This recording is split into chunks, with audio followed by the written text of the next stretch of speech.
וואטסאפ. I didn't know, now I hear. מזל טוב. השעה מאוחרת, it's a late hour, but Baruch Hashem, a nice crowd. I'm coming to hear the Torah. It's the first time that we're hoping B'ezrat Hashem to start many classes. Potchim b'chod achsanya. Whenever we start, we give kavod to the one who originated. Baruch Hashem. Nachshon came up first to give his house and to start it up and to be the first one to say Mila Hashem Elai. B'ezrat Hashem, we started, as you all know, the Bet Knesset, and B'ezrat Hashem, we're looking to do as much as we can in Bet Knesset to make the Kehillah grow, to make the community grow as a whole. I think it's obvious that this area needs a lot of chizuk. Needs a lot of chizuk.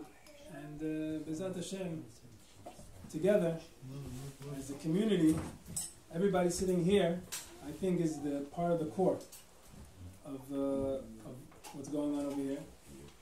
And B'ezrat Hashem, with Hashem's help, Siyata D'Shmaya, we'll start Shiurim. If anybody has any ideas, anybody, has... Yo, when you want to meet next week?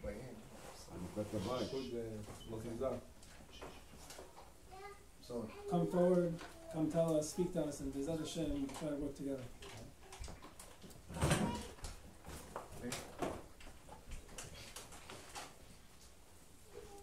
Usually, when we come and speak about Inyanim, Drashot is about the Parashat HaShavua. This week's Parashat HaShavua, this week we read about the Metzorah. The Metzorah is a person who spoke Lashon Hara. He spoke bad about someone else, and therefore Hashem brings down him a punishment. It's a person that's punished with a nega. A person who spoke bad about someone else, Hashem gives him a punishment, nega tzara, a piece of leprosy on his skin. And it's a white piece of leprosy that Hashem puts on his skin. That's an onish, it's a punishment. Anytime a person sins, he's punished. And the opposite also, obviously, if a person does a mitzvah, a person does the right thing, then he gets rewarded. But before we start speaking about anything, a hakdama to any time we speak about anything in the Torah, anytime we speak about punishment, anytime we speak about reward, anytime we speak about doing a mitzvah, anytime we speak about anything in the Torah, anything about Hashem, we have to have one introduction. And that introduction is, do we know who Hashem is?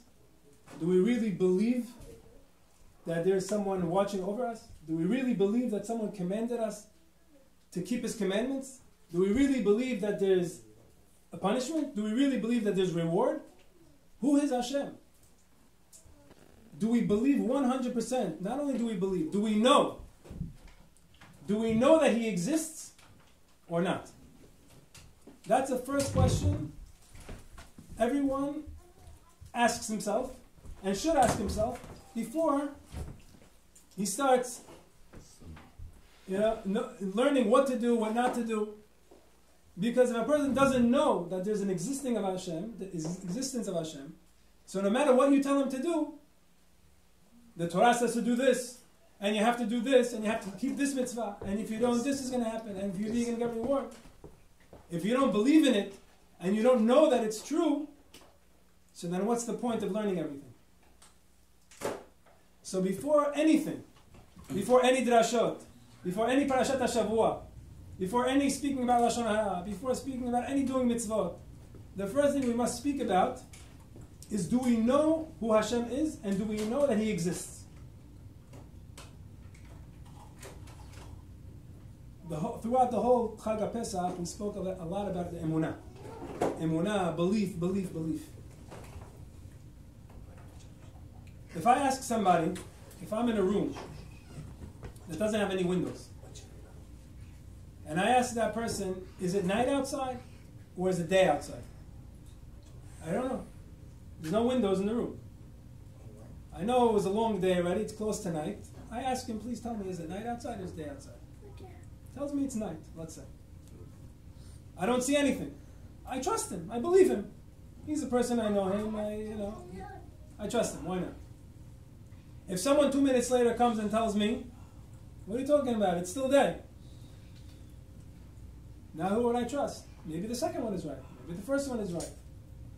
So if I know that maybe one is more trustworthy than the second one, so I'll probably more believe the first one or the second one, whichever one I trust more. But no matter what it is, I don't know 100%. All I'm doing is believing.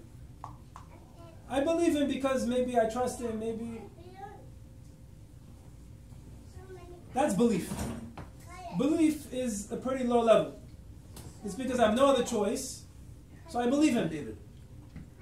But if I look outside and I see it's night, no matter what you tell me, I know it's night. No one can change that, because I know it. And no matter what someone is going to tell me, I don't believe that it's night. I know that it's night. I see it with my eyes. That's knowing. So there's believing, and there's knowing. What are we as Jews supposed to do? We speak a lot about Emunah. But is that enough? Or should we get to the higher level of Yidiyah, knowing? So it says in the Pasuk, V'yadata hayom. Da et Elokei avicha. We're supposed to know. Hashem wants us to know Him. Don't just believe me. Don't believe that I exist. Drishot v'chakirot. Try and prove that I exist. If you don't prove that I exist, maybe believe. But that's not enough. I want you to prove that I exist. So serving me will be real. And no matter what anybody tells you, it doesn't make a difference. Nothing. The only problem is that there's a difference when I look outside and I see that it's night, or when I look at a person and I see the person, so I know. I see the person. No matter what, I see him. You can't tell me that he doesn't exist because I see him with my eyes. And even tomorrow, I don't see him. I know that he exists. It's still in my mind. That picture still is etched in my mind because I saw him one time. It's in my memory. I see him. I know him. The difference is that Hashem we don't see. Doesn't have en lo guf, ve'en lo dmut haguf. Doesn't have a body. Doesn't have an image. Doesn't have anything. So when we say we have to know Hashem, how do we know Hashem if we don't see it? We don't see any body. We don't see any image. But we feel, feeling. That's the question. The question is how to get to that knowledge to know that He really exists. And this is the Yesod Shel Kol HaYesodot. Before we start anything, before we get involved in anything, prove to me that He exists. Once you prove to me that He exists, then you can tell me, okay, He exists, now what's He want from me? And where did He tell me what He wants from me? And then it makes life much easier. Then I'm not confused. When I'm confused, I don't know what to do, so sometimes I do this. When I'm not in the mood, I do that. When it's hard for me, I do this. When it's easy for me, I do that. But if we know, so then it's clear as day. So we don't have nothing can obstruct us. So the question is, how do we get to this idea? How do we get to this knowledge? And the answer is there's more than one way. But one specific, special, and maybe the easiest way is to contemplate. That means to think and to look around in the world for a few minutes and take a few different examples of the creations of the world. Take the sun, for example. The sun in the heaven. The sun is 93 million miles away from the earth. The scientists say that if it was a drop closer to the Earth, 92,999,000 miles away from the Earth, the world would burn to a crisp. If it was 93,000,001, or whatever it is, further away from the Earth, we would freeze to death. That means the sun is the perfect temperature in the perfect place, and it surrounds the Earth in 365 days, not more, not less, except for a leap year. This is going on for 5,777 years. Didn't change.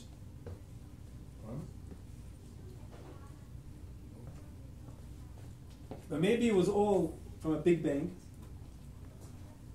Maybe it just came like this, pitut. Maybe there was a bang. Maybe there was a bang, like they want to say, and boom, everything just turned into the world.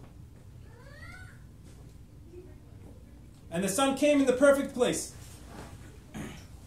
And the body, you think about the person's body, it's an unbelievable creation. The body, if one ligament, you know what a ligament is, like a gid in the arm, is in the wrong spot, you can't bend your arm. One thing is a little out of the area. One thing is just a little off. The brain. If someone would tell you, the guy went to the moon. There's a guy that went to the moon in the 60s. He tells you, I went to the moon, and you know what I found in the moon? There was a car over there. A car on the moon. When I got there was a car. Mercedes-Benz. On the moon. With the logo and the GPS. And this is the 60s. And everything is perfect. And I was looking into the car and I saw it has a piece in there that you give it a couple of months and another car comes out of it. What are you laughing for? It's not possible? No. If he comes down and tells us this, we put it straight in the Bet Mishugayim. Right away. Right away. If we think a second about our body, we think about the brain, we think about our body. A person eats something. It goes down. What causes it to go down? He has an esophagus that pumps the food down. Even if he makes a headstand, and his head is on the bottom and his feet are on top, the food goes upwards.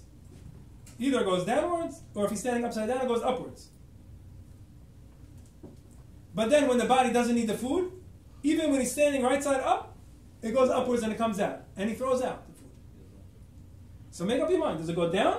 Or does it go up? What kind of machine is this? And exactly when it's supposed to go down, it goes down. And exactly when it's supposed to go up, it goes up.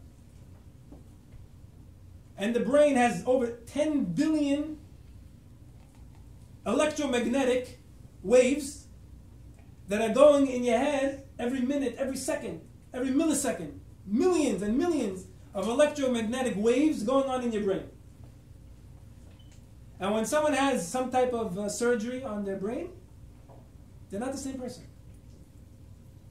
No matter what, they move something in there. Something moved. Even though everything's okay, so to say. But something moved.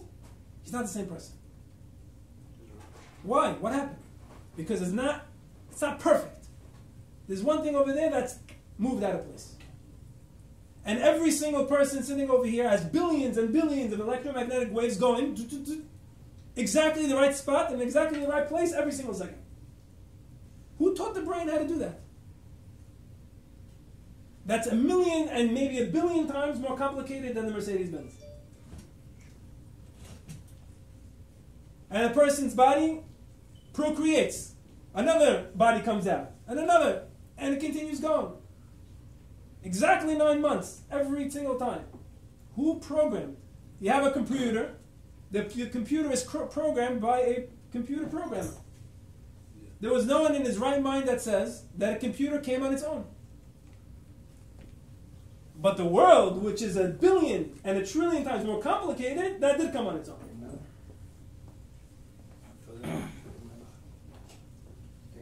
So all we have to do is one simple thing. Think for a few minutes, just like we just did now. Think for a few minutes. Look what's going on. Si'u enechem. Look up and look who created this. Who created this? And then we can come to the realization and to know. Not just to believe. I know. Just like I know that the car and the computer was programmed by a human being, by someone. Someone came and put it together. It didn't come on its own. So I know that the same world, which is much more complicated, obviously came by a programmer. Came by someone, or a koach, that's unbelievable koach, that puts our battery inside our body, which there's no mechanism in the world that lasts over 20 years. A car, 20 years old, is already dying. But a human being lasts for 70 years, 80 years, 90 years. The battery keeps on going. There's no battery. It just goes. And not one person in the world understands it. No one understands it. But if you contemplate and you think about it, then obviously there's a koach elyon. Obviously there's an upper power that's behind the scenes over here. And once a person comes to this know, this idea, this know, then his whole life changes. Then everything changes. Because now, it's not that I believe, it's I know. And once I know, everything becomes simple. So I know there's a creator. Now what did he tell me to do? So what did he tell me to do? He told me to follow the Torah. Torah Kedosha. But then the next question comes. Who tells me that the Torah is emet? Maybe someone wrote it. Maybe someone was looking to make money. He wrote a couple of stories. And he started selling the book.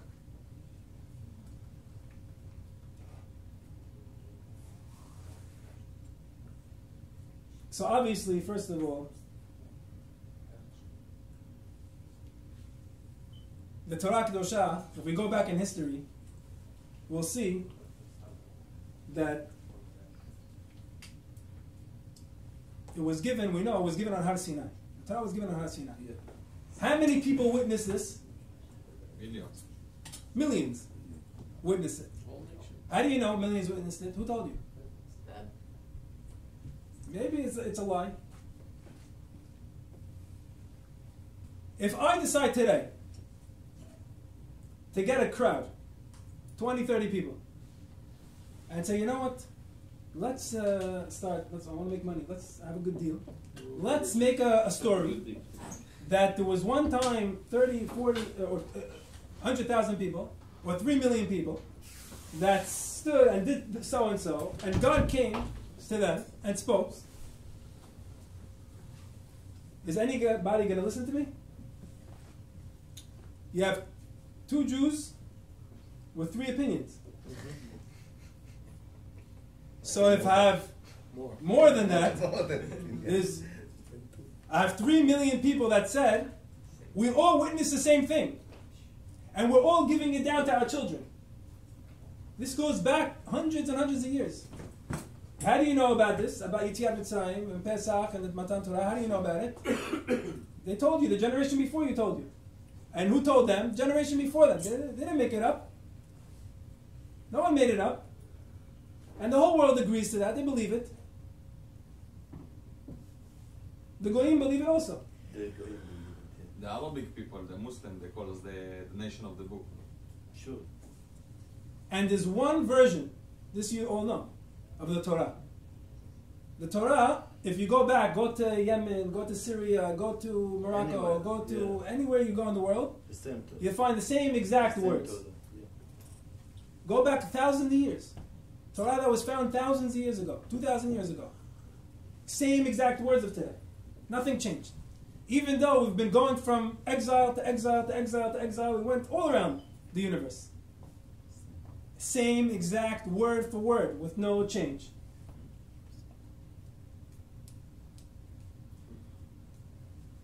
So Hashem emet, v'torato emet.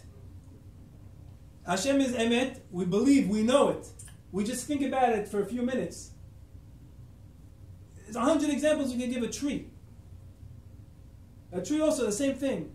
The water goes in from the ground, goes up to the trees. From wood comes out fruits. Just a few examples. Thousands and thousands of examples a person just thinks about. And everything doesn't make sense that it just can be on its own. Doesn't make sense. It cannot be. So there is a creator. 100%. Do we know or do we believe? We know. We know. Once we know, next question is, so we know he's a creator. He created the world. There's a purpose. I don't make a computer and I don't make an app on the phone for no reason. Just so I can press buttons. So this creator who's so genius, he's the biggest genius that he created the brain. Obviously, there's a purpose. Obviously, he didn't make the computer for no reason. So what's the reason? So he told us, I have a book that I'm giving you. It's called the Torah. This is for you. Here, take it, enjoy it, learn from it, and get reward from it.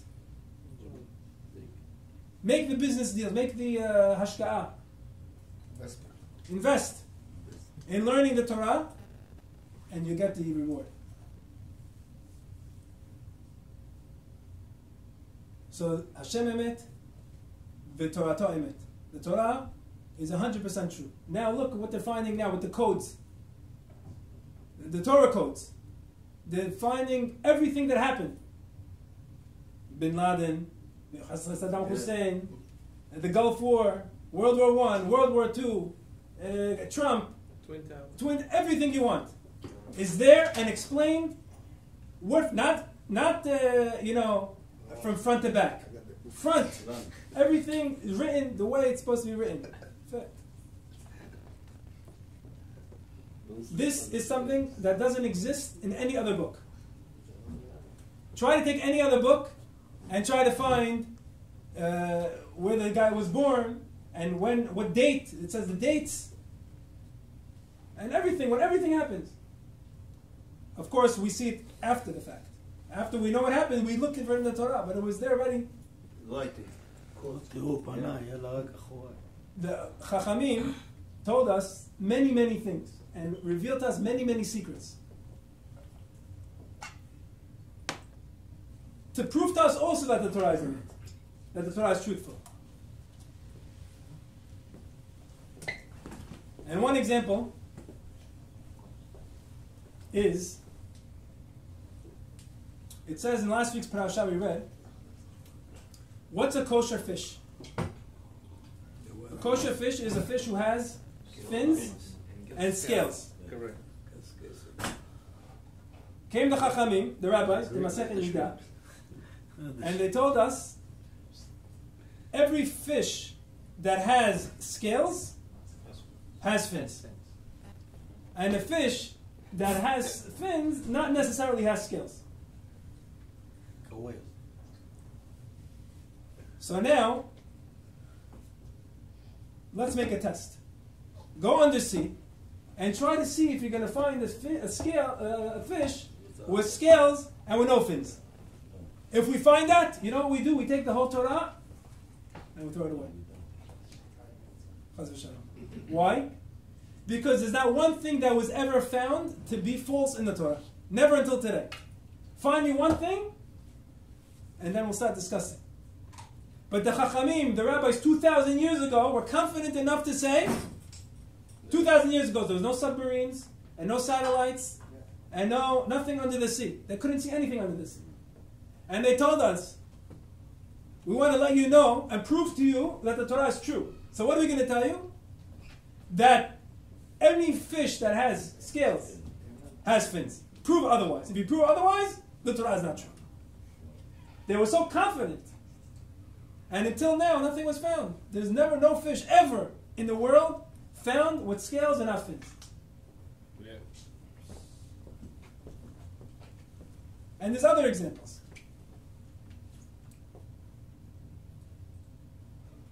But I want to just end off with one last point. The Chachamim told us another thing. The rabbis told us that the world is existing for how long?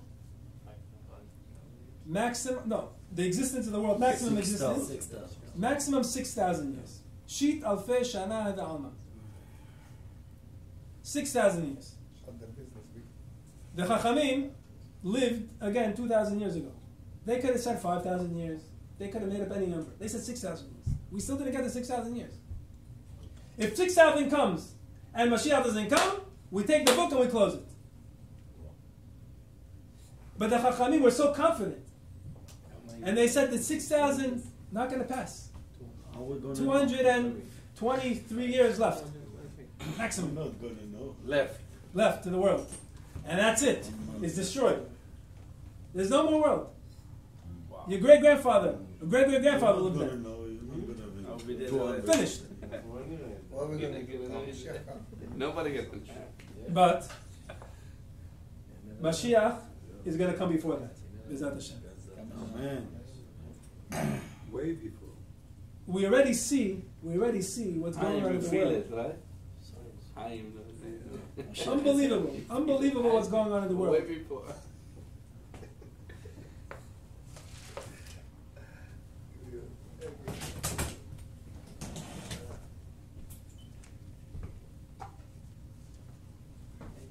100 years ago, if a person would try to plant something in Eretz Yisrael, it didn't grow. What? Even when the first Jews came back from Chutz La'aretz to Israel, they tried to plant trees and they tried to plant crops, it didn't grow. It didn't grow. Like it says in the Pasuk. It says in the Pasuk, V'ashimoti ani et haaretz. When the Jewish people are not in the land, Hashem says their land is desolate. Nothing. No matter what you do, shimama, desolate. V'ashimoti ani et haaretz. V'shamu alea oivechem hayoshvim ba. And when your enemies are there, when the Arabs are there and you're not there, shomem, midbar shomem. Only the past 50, 60 years, anything you plant in Israel grows. Any tree you want to plant in Israel grows. 100 years ago it didn't work. You plant, it doesn't grow. Now anything you plant grows. The buildings that are going up in Israel every day, another building is up. Everywhere you go, there's tractors and cranes and who knows what, building and building. Everywhere you go, they're building. And you know what the Chachamim told us? Chachamim told us, you know what's a sign Mashiach is coming? There's a lot of V'harei Yisrael, mountains of Israel, anpechem titinu, u'piriechem tis'u la'ami ki kirvu lavo. What's the proof and what's the sign that Mashiach is coming? Piriechem tis'u la'ami Yisrael. When the fruits of Israel are going to grow. That's the proof that Mashiach is coming. Another thing that Chachamim told us, we say in the Amidah, Tikar b'shofar, gadol l'cherutenu, mesanes, lekabetz galuyotenu, kabetzenu, kibbutz galuyot. Chachamim told us, Masechet Megillah, before Mashiach comes, there's going to be kibbutz galuyot. Because only afterwards in the Amidah do we say, Tishkon b'toch Yerushalayim, etzem David avdecha. First we say, v'kabetzenu. We pray Hashem first gather us to Israel. And how many thousands and hundreds and thousands of people are going every year? Flocks and flocks. It says calling us back. The fruits are growing. The people are going.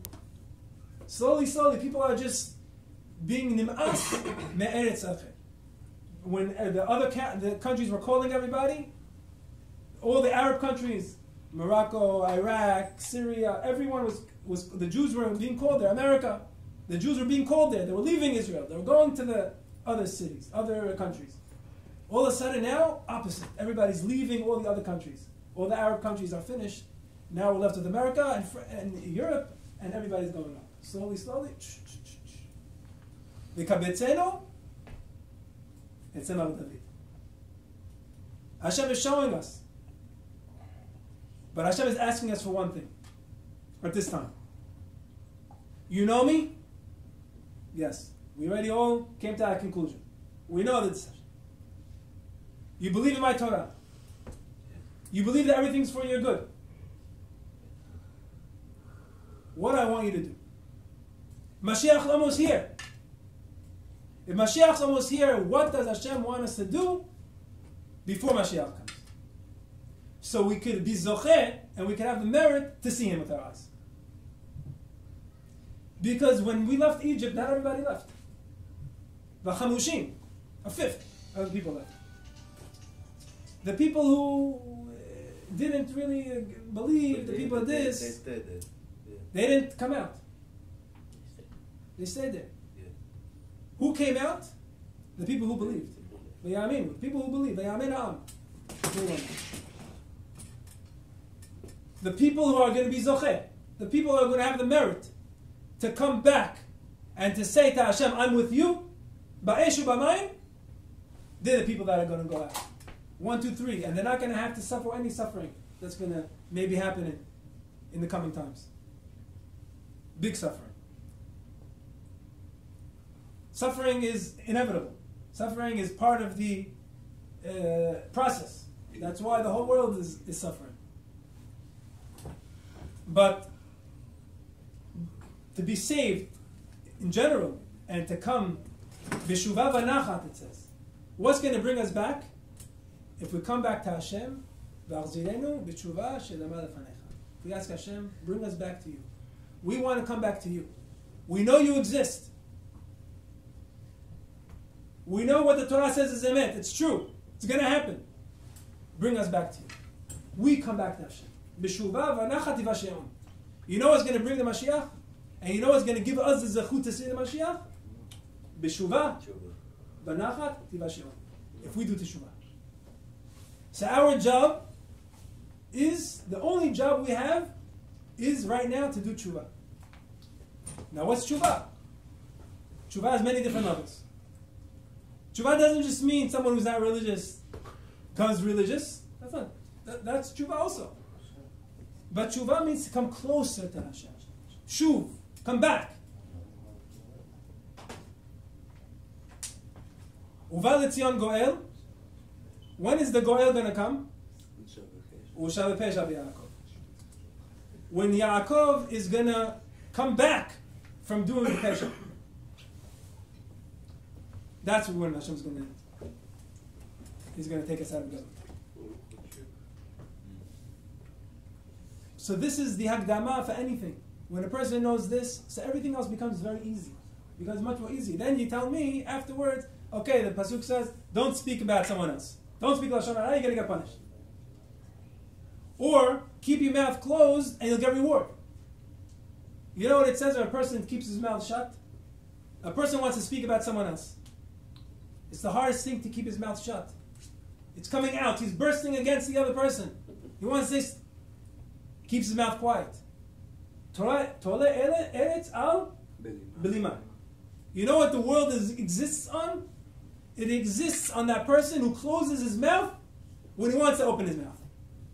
Hashem says, you kept my world existing. Boy, are you going to get rewarded for this.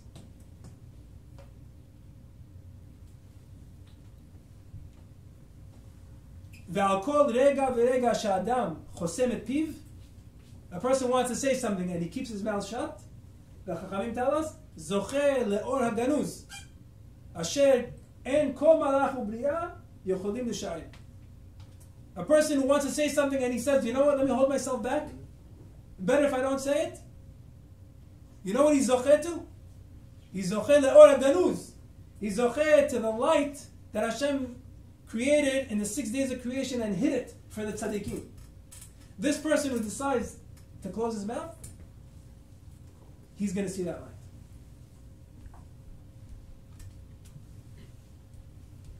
Hashem should bless all of you for coming and sitting at this late hour. And Hashem should give us bracha v'atzlacha b'chol ma'aseh yadeinu. Hashem yatzliach et derechenu. Hashem yavih lanu et Mashiach tzidkenu. Amen. Amen. Amen.